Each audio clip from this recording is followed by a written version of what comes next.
नमस्कार, स्वागत है आपका इस कार्यक्रम में। कुल मिलाकर जब पूरी दुनिया की नज़र भारत पे लगी हुई है और किस तरह से एआई समिट जिसमें दुनिया भर के बड़े-बड़े कॉर्पोरेट और तमाम जिस एआई समिट में सेमीकंडक्टर, डीप टेक इन सब टेक्नोलॉजी के बड़े-बड़े जो जायंट उद्योगपति और साथ ही इसके साथ में उसके विशेषज्ञ दिल्ली में जुटे हुए हों, उस समय एक ऐसी वारदात से या फिर एक ऐसी घटना से इस एआई समिट की जो साख है, जो उसकी क्रेडिबिलिटी है पूरी दुनिया में जिस तरह से भारत इस समिट का नेतृत्व कर रहा है और दिल्ली में इस आयोजन में एक ऐसी यूनिवर्सिटी ने गलगोटिया यूनिवर्सिटी उसने एक चाइनीज़ रोबोट को अपना बताकर यानी कि गलगोटिया यूनिवर्सिटी में उन्होंने खुद से उसको डेवलप किया है, ये दावा करके एक तरह से भारत की पूरी दुनिया में जगहंसाई कराई। सवाल है कि गलगोटिया यूनिवर्सिटी का जो ये अटेम्प्ट था या फिर क्रेडिट लूटने की कोशिश थी, वो पूरी दुनिया में भारत की किस तरह से जगहंसाई करा रहा है। न केवल चाइनीज़ ने इस पे व्यंग किया, कमेंट किया, बल्कि उन्होंने भारत के एआई का एक तरह से मखौल उड़ाने की कोशिश कर रहे हैं। एक समय में जब प्रधानमंत्री भारत को एआई पावर हाउस बनाने की बात कर रहे हैं, पूरी दुनिया के गूगल के सीईओ से लेकर तमाम जो ओपन एआई और तमाम ऐसी जो कंपनियां हैं, उनके प्रमुख इस समय दिल्ली में उपलब्ध हैं। वहां पर एक यूनिवर्सिटी की बचकानी हरकत से भारत की साख को कैसे बट्टा लगा है, ये समझने की कोशिश करते हैं हम आज के कार्यक्रम में। तो इस कार्यक्रम में हमारे साथ दो मेहमान जुड़ रहे हैं। तुषार कंसल साहब जुड़ रहे हैं इस कार्यक्रम में। उनसे समझेंगे कि इस एआई समिट में क्या-क्या क्यों हम एक सीमलेस किसी भी इवेंट को ऑर्गेनाइज नहीं कर पाते? क्यों हम एक सीमलेस इवेंट को ऑर्गेनाइज करने में जो दिक्कतें हैं, उसको ऑब्स्टेकल को क्यों नहीं पार कर पाते? क्यों हमारी जो यूनिवर्सिटी है, खास करके जो प्राइवेट यूनिवर्सिटी है, वो क्यों एक तरह से किसी भी पॉलिटिकल पार्टियों के लिए भीड़ जुटाने का एकमात्र अड्डा बन चुकी हैं? वहाँ पर न केवल रिसर्च की कमी है, फैकल्टी की कमी है, बल्कि ऐसे आयोजन में, ऐसे इवेंट में वो कहीं न कहीं भारत का मज़ाक उड़ाते हैं। तो तुषार कंसल साहब आपसे समझना चाहेंगे कि सबसे पहले तो ये आप बताइए कि इस एआई इवेंट में जिस तरह से गलगोटिया यूनिवर्सिटी ने जग हँसाई कराई है, चाइनीज़ रोबोट को, चाइनीज़ रोबोट डॉग को अपना बताकर, अपना क्रिएशन, अपना इन्वेंशन बताकर उन्होंने पेश करने की कोशिश की और सबसे बड़ी बात ये है कि जब ये नोटिस में आया तो एक ह्यूमिलिटी के साथ गलगोटिया यूनिवर्सिटी को माफ़ी माँग लेनी चाहिए थी कि उनसे गलती हुई है, लेकिन न केवल उनके प्रोफ़ेसर नेहा, बल्कि उनके रजिस्ट्रार एक के बाद एक सफाई देते रहे।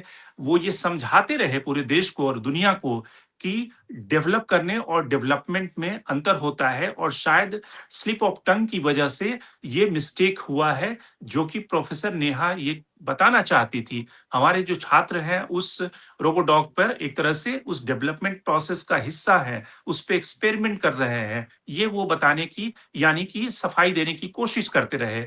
आपको लगता है कि इस तरह की इवेंट में इस तरह की जो स्क्रूटनी और जो प्रोसेस होती है क्योंकि जो एआई मिशन है, उसके ज़रिए कौन से पार्टिसिपेंट हैं, उनके कौन से प्रोडक्ट वहाँ पे एग्ज़िबिट किए जाने वाले हैं, इन सब की कोई स्क्रूटनी होती होगी या सब कुछ खुल्लम-खेल फ़र्रूख़ाबादी है कि वहाँ पे सिर्फ़ एक शो दिखाना है, एक शो को ऑर्गेनाइज़ करना है और जिस तरह का कल्चरल इवेंट गलगोटिया के आप फेसबुक पेज पे चले जाएँ, उनके इंस्टाग्राम पेज पे चले जाएँ, वो ज़्यादातर अपना फंड वहाँ पे फ़िल्म के सेलिब्रिटी को बुलाने में खर्च करते हैं, रादर रिसर्च और अच्छे फैकल्टी को डिप्लॉय करने की तुलना में। तो आपको लगता है कि किस तरह की कमी रही इस एआई समिट में? सर ऐसा है कि गलगोटिया ने आज चाइनीज रोबो डॉग को अपना बता दिया। कल को जो रिटर्निंग रॉकेट्स हैं एलॉन मस्क के, ये अपना बताने लगेंगे और गलगोटिया का नाम हो जाएगा gravity arresting launch grade orbital trapping indigenous apparatus Galgotia. तो बात ये है कि ये एक प्रतीत एक एक सिंबॉलिक चीज है कि आप किसी और की टेक्नोलॉजी को अपना बता रहे हो, तो ये शो करता है कि इंडिया का जो प्रोडक्ट टेक्नोलॉजी है, चाहे वो रोबोज हो, चाहे वो कैपिटल इक्विपमेंट हो, उसमें इनोवेशन की और वर्ल्ड क्लास प्रोडक्ट्स की कॉन्फिडेंस की कितनी कमी है कि आप अपना बेस्ट लैब का जो बेस्ट प्रोडक्ट है वो आपको दिखाने लायक नहीं मानते, तो आप चाइना से खरीद के उसको दिखा रहे हो। और तुषार, ये तो सिर्फ उसकी कमी नहीं बल्कि ये तो फेकरी है, ये तो झूठ का पुलिंदा है ना कि आप किसी भी देश को, जैसे मेक इन इंडिया जब शुरू हुआ था तो ढेर सारी कंपनियों ने यही काम किया कि वो चाइनीज प्रोडक्ट को यहाँ पे लाते थे, इंपोर्ट करते थे और उस पे अपना ठप्पा लगा देते थे मेक इन इंडिया। तो ये तो एक तरह से ठगी है जिसमें कि देश का नाम बदनाम होता है किसी एक कंपनी या किसी एक यूनिवर्सिटी की वजह से। सारी प्राइवेट यूनिवर्सिटी को आज की तारीख में लोग इसलिए कोस रहे हैं क्योंकि वहां पे यही गोरख धंधा चल रहा है। तो ये तो एक तरह से ठगी है। जो पेरेंट्स, जो स्टूडेंट वहां पे पढ़ने जाते हैं उनके साथ ठगी है, देश के स्वाभिमान के साथ ठगी है। सर बिल्कुल कहा आपने, बिल्कुल ठीक कहा आपने। और ये दुनिया का इतना फोकस है टेक्नोलॉजी के ऊपर, टेक्नोलॉजी कंपनीज के ऊपर, उनके प्रोडक्ट्स के ऊपर। पूरे दुनिया के बिलियंस लोग हैं जो इन प्रोडक्ट्स को रोज यूज करते हैं, स्मार्टफोन के ऊपर एप्स, प्रोडक्ट्स, आईफोन इतना यूज करते हैं, इतना ज्यादा मीडिया लाइमलाइट है कि उसके बीच में जो इंडिया की बहुत ही सबसे बड़ी एआई समिट, उसके बीच में आपने एक पवेलियन लगाया हुआ है और उसमें आके आप मीडिया को झूठ बोल रहे हो। ये तो मतलब जो 60,000 लोग बच्चे पढ़ते हैं वहां पे उनके लिए अब क्या कहा जाए। मतलब इट इज मतलब इंडिया का जो रिसर्च पेपर्स हैं, जो टेक्नोलॉजी के पेपर्स हैं, उनकी ग्रोथ बहुत अच्छी है पिछले 3 साल में। जैसे पिछले साल में करीब 2.5 लाख पेपर्स पब्लिश करे इंडियंस ने। यूनाइटेड स्टेट्स में 6 लाख हुए, चाइना में 8 लाख हुए, और उससे पिछले साल में इंडिया ने 64,000 किए थे, तो 64,000 से 2.5 लाख पे पहुंचे। ग्रोथ बहुत अच्छी है। उसको प्रोडक्ट्स में ट्रांसलेट करना, उस रिसर्च को लोगों को पसंद आने वाले कटिंग एज टेक्नोलॉजी यूज करने वाले प्रोडक्ट्स में ट्रांसलेट करना, वो सबसे weak part of the chain है। लास्ट टाइम आपने कब सुना था कि इंडिया से एक सेल्फ इनोवेटेड, सेल्फ टेक्नोलॉजी से क्रिएट किया हुआ कोई प्रोडक्ट वो दुनिया को बिल्कुल वर्ल्ड बीटिंग प्रोडक्ट निकाला हो? तो मतलब बहुत ही अभी बहुत चेन वीक है उसकी। मैन्युफैक्चरिंग चेन भी वीक है, टेक्नोलॉजी रिसर्च चेन भी वीक है। अभी 1 लाख करोड़ का एक्स्ट्रा अलॉटमेंट किया है सेंट्रल गवर्नमेंट ने रिसर्च एंड डेवलपमेंट में, R&D में 0.7% के ऊपर 1 लाख करोड़ ऐड किया है। तो मतलब डायरेक्शन तो दिख रही है कि गवर्नमेंट करना चाह रही है। और जो AI समिट करा, इसमें वर्ल्ड के टॉप टेक लीडर्स को बुलाया, तो इंटेंशन तो दिखता है। उस इंटेंशन को ट्रांसलेट करने में मतलब यूनिवर्सिटीज किस तरह से अपने आप को अपग्रेड करेंगी, वो क्वेश्चन मार्क है। और एक जो इंडिया का पूरा रिसर्च इकोसिस्टम है, टेक्नोलॉजी इकोसिस्टम है, उसका एक मेजर फ्लॉ ये है कि हम यूएस के प्रोडक्ट सबसे ज्यादा यूज करते हैं। तो हम कोई भी प्रोडक्ट बनाते हैं, उसका डायरेक्ट कंपटीशन यूएस के प्रोडक्ट के साथ होता है। कल को कू बनाया इन्होंने ट्विटर को कि लोग ट्विटर यूज ना करें और कू यूज करें। आज एक इंडियन जो स्मार्टफोन यूज करता है, उसके पास कोई मतलब उसके पास कोई रीजन नहीं है कि वो ट्विटर जैसा अच्छा प्रोडक्ट छोड़ के सिर्फ नेशनलिज्म की वजह से कू यूज करे। जब तक या तो कू की क्वालिटी इतनी अच्छी हो, या फिर कू आपको कोई हमारे जो कल्चर है या हमारी जो इंडिया के स्पेसिफिक चीजें हैं उनको आगे ला रहा हो, जो उनको वहां ना मिल रही हो। जैसे चाइनीज गवर्नमेंट ने फॉरेन प्लेटफॉर्म्स को बैन किया हुआ है, अब वहां पे चलते ही नहीं। तो उनके खुद के प्रोडक्ट्स इतने अच्छी क्वालिटी के हो गए हैं कि वहां पे बाइडू और जितने भी उनकी जायोमी के स्मार्टफोन्स हो गए, वो मतलब बिकॉज बाहर के प्रोडक्ट्स उन्होंने बैन कर रखे हैं सिक्योरिटी इशू की वजह से। इंडिया में वो पॉसिबल नहीं है कि आप सोचो कि कल को आप ट्विटर बैन कर दोगे, आप कोई फॉरेन प्लेटफॉर्म बैन कर दोगे। इवन गवर्नमेंट ये नहीं चाहती थी कि चाइना के बहुत प्रोडक्ट्स डायरेक्टली अवेलेबल हो इंडिया में, बिकॉज यहाँ की इंडस्ट्री ग्रो नहीं कर पाएगी। लेकिन कोई 15 साल पहले चाइना का एकदम मैसिव इंपोर्ट्स अलाउ कर दिए, तो उसके चलते वो लोग हमसे 25 साल 15 साल आगे चल रहे हैं। तो उस वजह से अगेन उससे compete करना। और ये तो आप रोबोडॉग की बात कर रहे हो, रोबोडॉग बनाना मतलब रोबोटिक्स और हार्डवेयर की बात हो रही है, जो इंडिया का वीकेस्ट लिंक है। बिकॉज मैन्युफैक्चरिंग में हजारों किस्म की रेगुलेशंस हैं, लाइसेंसेस हैं, लाइसेंस इंस्पेक्टर रोज फैक्ट्री में आता है, उसको चढ़ावा जाता है। एक मैन्युफैक्चरिंग चलाना इंडिया में सबसे मुश्किल काम है as compare to services company चलाना, या कोई आप प्रोडक्ट की कंपनी बना रहे हो, ट्रेडिशनल प्रोडक्ट, या कोई आप कमोडिटी बना रहे हो, या आप एक्सपोर्ट्स कर रहे हो, लेकिन आप मैन्युफैक्चरिंग की जहां तक बात करते हो, वो सबसे मुश्किल लिंक है इंडिया का। और इस वजह से share of manufacturing in GDP वो 15% पे ही अटका हुआ है, और एग्रीकल्चर भी अटका हुआ है, मैन्युफैक्चरिंग भी वॉल्यूम में ग्रो किया है, परसेंटेज टर्म्स में अटका हुआ है। और इस तो वजह सर से हम इस पे हम आएंगे इन पहलुओं पे कि इंडिया के सामने जो चैलेंजेज हैं एआई सुपर पावर बनने के, उस पे हम बात करेंगे। लेकिन उससे पहले हम इंडिया का जो रिसर्च और जो एजुकेशनल सिस्टम है, जिस गलगोटिया यूनिवर्सिटी ने जगहंसाई कराई, आपको क्या लगता है कि जब हम किसी भी मॉडल को या किसी भी सॉफ्टवेयर को, किसी भी इनोवेशन को रेप्लिकेट करने की कोशिश करते हैं, इसके अलावा जो बड़ी बातें हैं कि जब हमारी प्राइवेट यूनिवर्सिटी में रिसर्च करने के लिए कोई सुविधा नहीं है, जब हम उन्हें प्रैक्टिकल ट्रेनिंग नहीं देते, जब फैकल्टी हायर करते हैं, अगर प्राइवेट यूनिवर्सिटी में, ज़्यादातर यूनिवर्सिटी में, कुछ यूनिवर्सिटी को अगर छोड़ दिया जाए, ज़्यादातर जो प्राइवेट यूनिवर्सिटी में जो फैकल्टी हायर की जाती है, वो दोयम दर्जे की या थर्ड क्लास की फैकल्टी होती है, यानी कि पैसे बचाने की वहाँ पे कोशिश होती है। यूनिवर्सिटी ज़्यादा पैसे अगर बॉलीवुड के सेलिब्रिटी को लाकर वहाँ पे डांस कराने में स्पेंड करती है, ताकि ज्यादातर स्टूडेंट को वो इन्फ्लुएंस करके एडमिशन हासिल कर लें।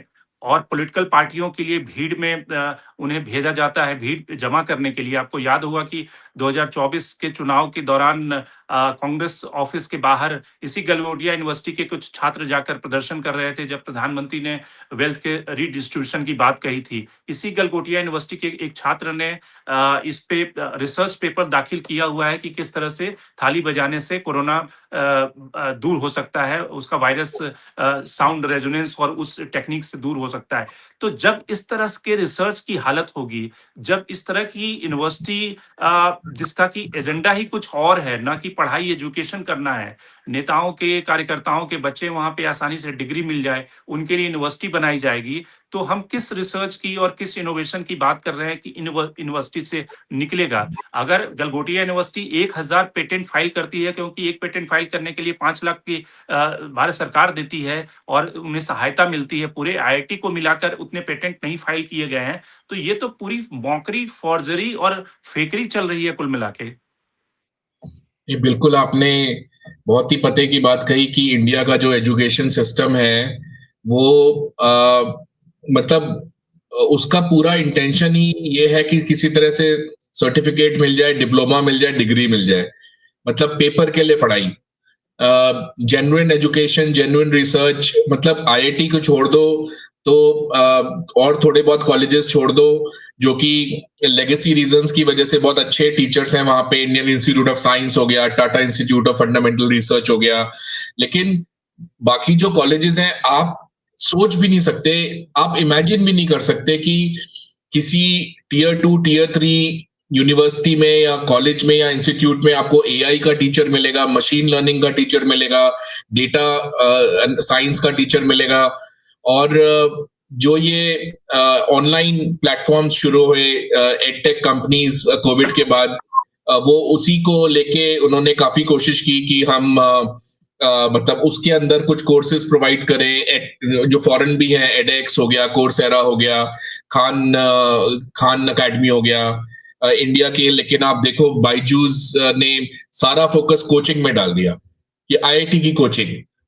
और अन अकेडमी तो बिकने के लिए खड़ा है पिछले 2 साल से, जितना कैश कंपनी की बुक्स में है उससे भी कम मांग रहे हैं वो तो वैल्यूएशन, लॉसेस खत्म ही नहीं हो रहे। तो वहां पे मतलब एक अलग धंधा चल रहा है, पैसे बनाने का खेल चल रहा है, इन्वेस्टमेंट कैसे लेके कैसे पैसे बनाए जाए।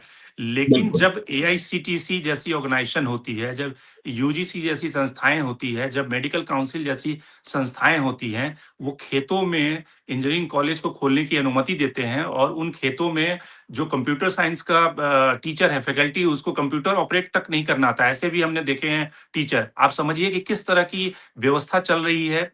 भारत में एजुकेशन सिस्टम का फ्रॉड चल रहा है कि एआईसीटी वैसे कॉलेज को मान्यता दे देती है, उनकी डिग्री को वैलिड कर देती है, जिनके यहाँ 4 कमरे में इंजीनियरिंग कॉलेज चल रहा है, वहाँ पे कोई फैकल्टी नहीं है, वहाँ पे जो कंप्यूटर साइंस का टीचर है, वो खुद कंप्यूटर नहीं चलाने आ रहा है। तो वैसी स्थिति में तो आप गलगोटिया जो कर रहा है, वैसी ही स्थिति होगी, और जिसमें कि एक पॉलिटिकल पैट्रोनेज मिल जाता है और जिसके आधार पे इस तरह की स्थिति में जगहसाई होती है।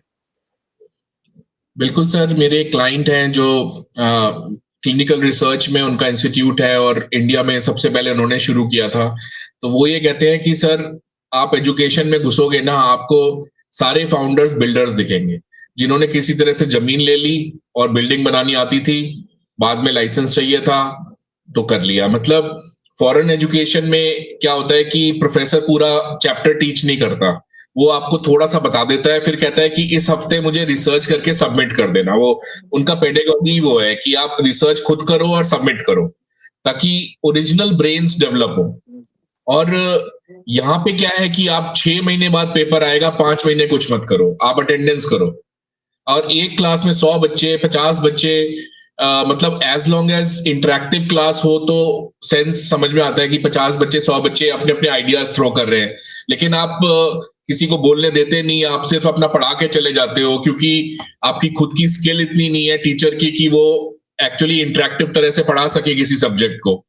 तो ये जो रोट बेस्ड लर्निंग का सिस्टम खुला हुआ है, जिसमें सर्टिफिकेट के लिए आप पढ़ते हो और 6 महीने बाद एक पेपर होता है, उसके लिए पढ़ लेते हो, ये आज की टाइम के लिए, जिसमें टेक्नोलॉजी सबके हाथों में पहुंच चुकी है, चैट जीपीटी हर चीज का जवाब दे रहा है, क्लॉड दे रहा है जवाब, ग्रॉक दे रहा है, जेमिनाई 4 दे रहा है।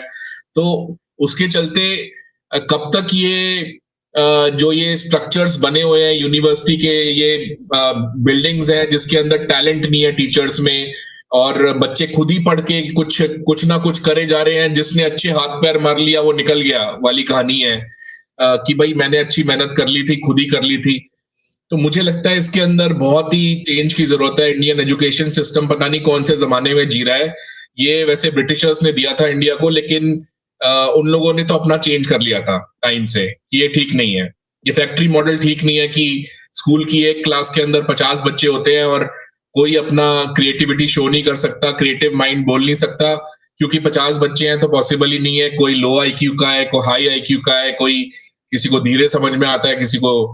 तो ये सिस्टम तो बहुत ही, मतलब मैं क्या बोलूं, अब ये गलगोटिया ने जो करके दिखाया है, मतलब इंडिया की प्रीमियर एआई समिट जिसमें फॉरेन लीडर्स और बिजनेस लीडर्स आए हुए थे, उसके अंदर आप एक ऐसी चीज करके दिखा रहे हो। मतलब अगर आप ऐसी चीज करके दिखा रहे हो तो आप तो फिर चीटिंग भी अलाउ करते होगे अपने कॉलेज में, क्योंकि आपको पता है कि आप ढंग से पढ़ाई नहीं रहे, तो आपको तो डिग्री बांटनी है और 350 करोड़ एआई में डालने का शोषा करना है। तो it's a very sorry state of affairs. अब तुषार, हम ये समझना चाहेंगे कि भारत की जो उम्मीदें हैं और भारत का जो इंटेंशन है, वो बहुत ही बड़ा एक लार्ज फलक पे है कि हम एआई सुपर पावर बने, और चाइना और अमेरिका के बाद की जो तीसरी पोजीशन है, हम उसको कैसे उसमें एंटर करें। लेकिन अगर प्रैक्टिकली देखें कि हम हमारा जो विजन है, और हम ये चाहते हैं कि हम दौड़ में पीछे रह गए हैं, लेकिन हम उस दौड़ को कैसे पकड़ लें।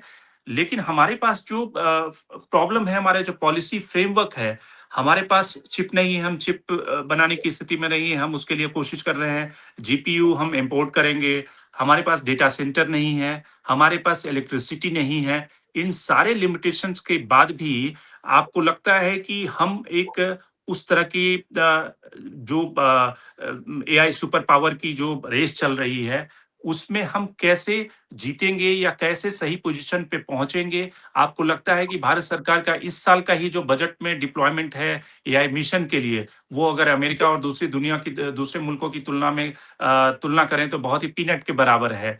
तो आपको क्या लगता है कि कैसे इस जंग में हमारी पोजीशन बेहतर होगी? हम कैसे एक एआई सुपर पावर बन पाएँगे? हम क्या अपने जो ट्रांज़ैक्शनल इश्यू हैं, हमारे जो हेल्थ, एग्रीकल्चर और ऐसे सेक्टर हैं, उनके लिए यूटिलिटी एआई ओपन सोर्स का कोई प्लेटफ़ॉर्म बना पाएँगे? क्या हमारा रोड मैप है?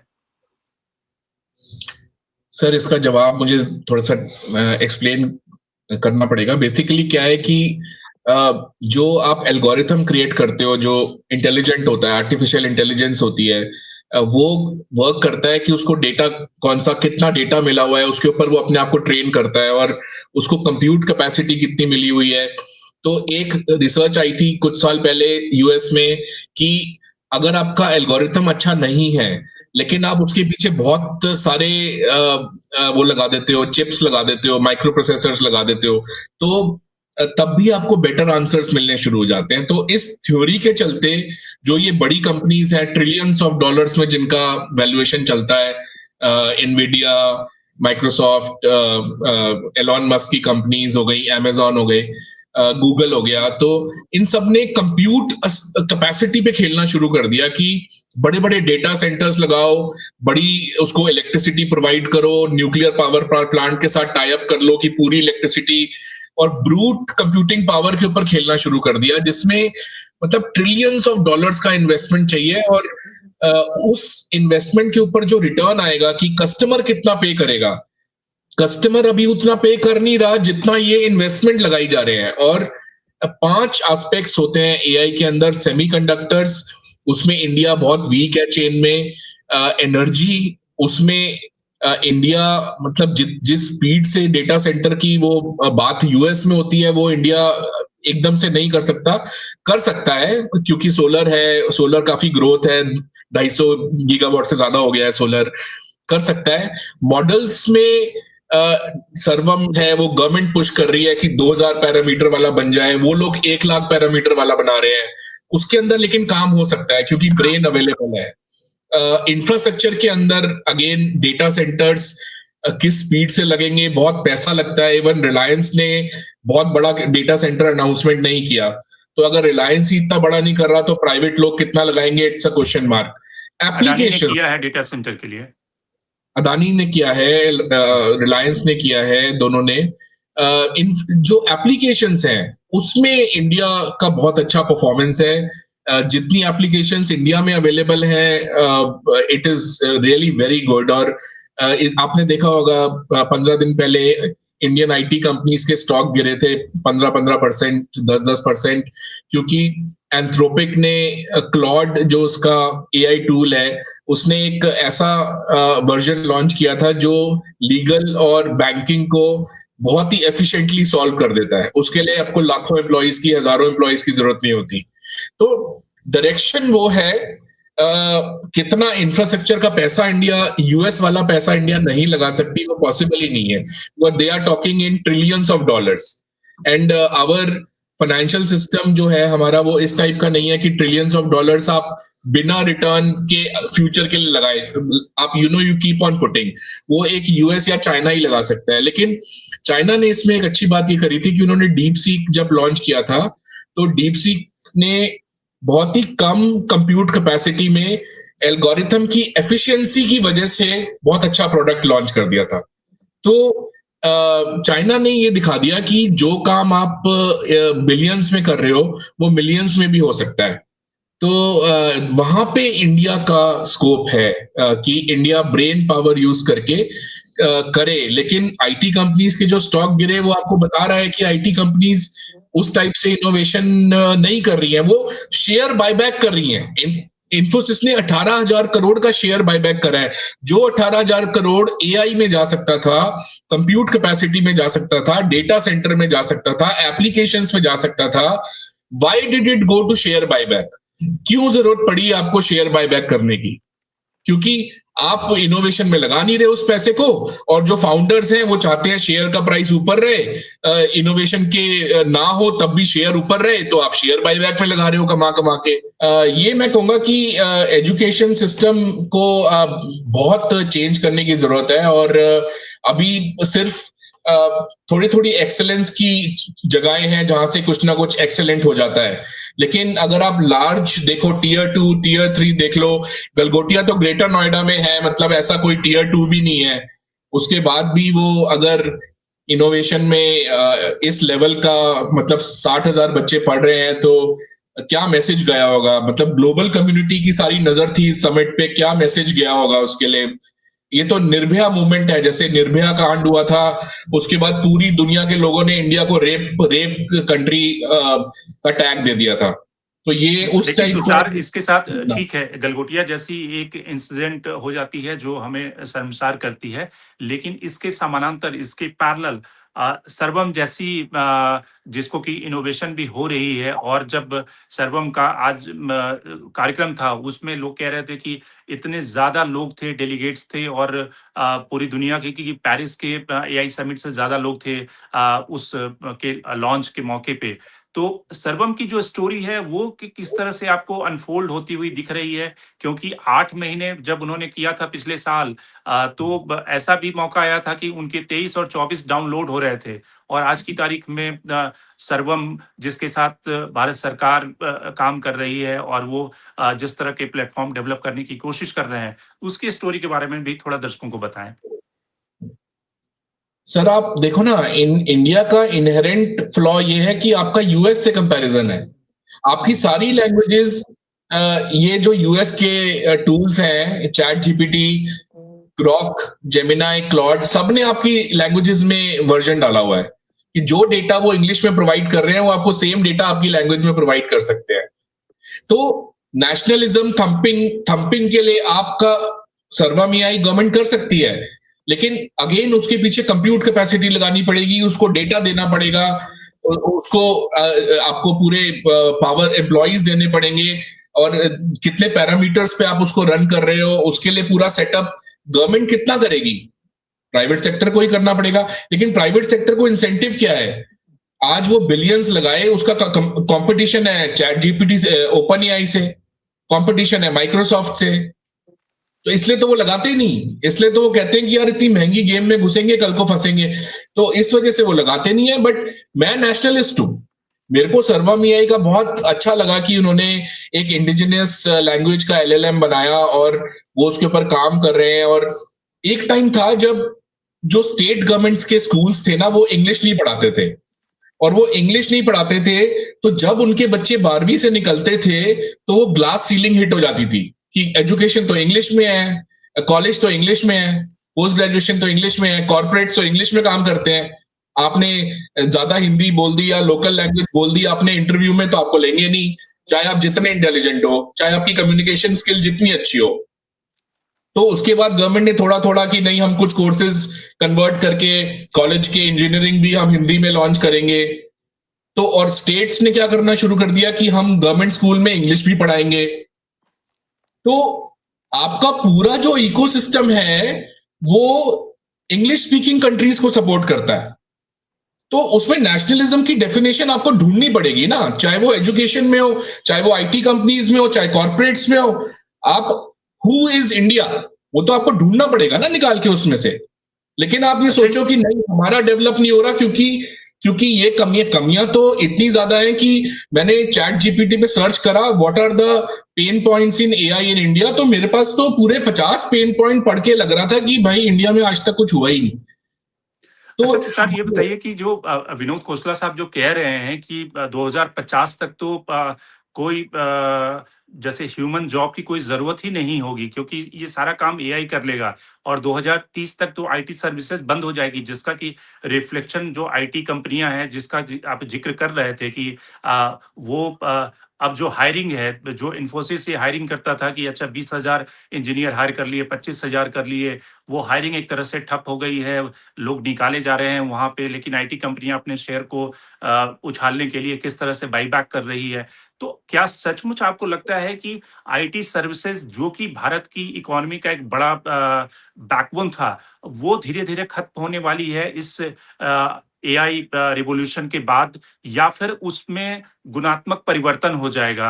जैसे कि लोग कहते हैं कि अब कोड राइट करने की वालों की जरूरत नहीं है, बल्कि जो कोड राइट कर रहा है एआई, उसको कैसे उसकी इन्वेस्टिगेशन, उसकी जांच, उसके सही वो कर रहा है नहीं कर रहा, उसकी ऑथेंटिसिटी और उसका ट्रस्ट जांचने वालों की जरूरत है। तो आप कैसे देखते हैं इस इमर्जिंग सिचुएशन को? सर, जब मैं आपको दूसरा एग्जांपल इसी चीज के बारे में आने से पहले दे रहा हूं कि जैसे सेल्फ ड्राइविंग कार यूएस पीछे पड़ा हुआ है कि सेल्फ ड्राइविंग कार, क्योंकि उनके यहाँ पे लेबर नहीं मिलती। इंडिया में सेल्फ ड्राइविंग कार का तो कोई मतलब हंसेगा कि भाई क्या जरूरत है। और हर चीज के लिए आपको एम्प्लॉयज को रिप्लेस करने का जो माइंडसेट है, ये माइंडसेट हमारा है ही नहीं। ये ग्लोबल साउथ का माइंडसेट ही नहीं है। ये माइंडसेट है ही वेस्टर्न इकोनॉमीज का, जहां पे इतना ज्यादा वेल ऑफ है पॉपुलेशन, डेट पहले से मिल जाता है, बड़े घर मिल जाते हैं, बड़ी गाड़ियां मिल जाती हैं, तो उनको कोई इंसेंटिव नहीं होता कि हम लेबर की तरह काम करें। और वो सारे काम फिर वो इमिग्रेंट से कराते हैं। तो ये जो एआई की बात है ना, एक एआई बबल है और एक प्रैक्टिकल एआई है। क्लॉड ने, एंथ्रोपिक के क्लॉड ने जो लॉन्च किया 15 दिन पहले, उसने लीगल वर्ल्ड में ये शो कर दिया कि हम कुछ ऐसा सब्सटैंटिव ऑफर कर रहे हैं कि अ, जो रिसर्च के लिए आप हजारों एम्प्लॉय रखते थे उसकी जरूरत नहीं पड़ेगी। ऐसी मीनिंगफुल एप्लीकेशंस डेवलप होंगी। और ये तो एक बहुत ही हाइप है कि जीरो एम्प्लॉय पे दुनिया चलेगी, वो कभी भी नहीं होगा। बिकॉज अगर मेरे पास चैट जीपीटी है तो मेरे सामने वाले के पास भी चैट जीपीटी है, तो कंपटीशन एक अलग डायमेंशन में आएगा। जो एजुकेशन है और नॉलेज है वो डेमोक्रेटाइज हो चुकी है। और जो एआई बबल की बात करते हैं कि जनरेटिव एआई कुछ जादू की तरह एकदम वेल्थ क्रिएट कर देगा, वो फैंटेसी है। और अभी तक उसके जो रियलिटी है, अगर एआई ने अभी तक नहीं करके दिखाया तो क्या गारंटी है कि वो आगे करके दिखाएगा। लेकिन जो समिट्स होती हैं, बिकॉज इसमें बहुत हाइप होता है, इस वजह से मतलब जैसे कोल्ड वॉर में ड्रामेटिक स्पेक्टिकल क्रिएट करने वाली बात होती है, वो जरूरी नहीं है कि वो ग्राउंड रियलिटी को डीपली रिफ्लेक्ट कर रहा हो। और जो, जैसे मैंने कहा, वैल्यू मिलेगी यूजफुल एआई एप्लीकेशन से, और जिस तरह से क्लॉड ने करके दिखाया जो रियल प्रॉब्लम्स सॉल्व करती हो। जैसे गवर्नेंस को अगर ऑटोमेट कर दो आप इंडिया में, जैसे हेल्थ या एग्रीकल्चर में आप कुछ ऐसा आप रेवोल्यूशन करके दिखाओ कि फार्मर कहे कि मतलब इस ऐप से मेरा ये प्रॉब्लम सॉल्व हो रहा है।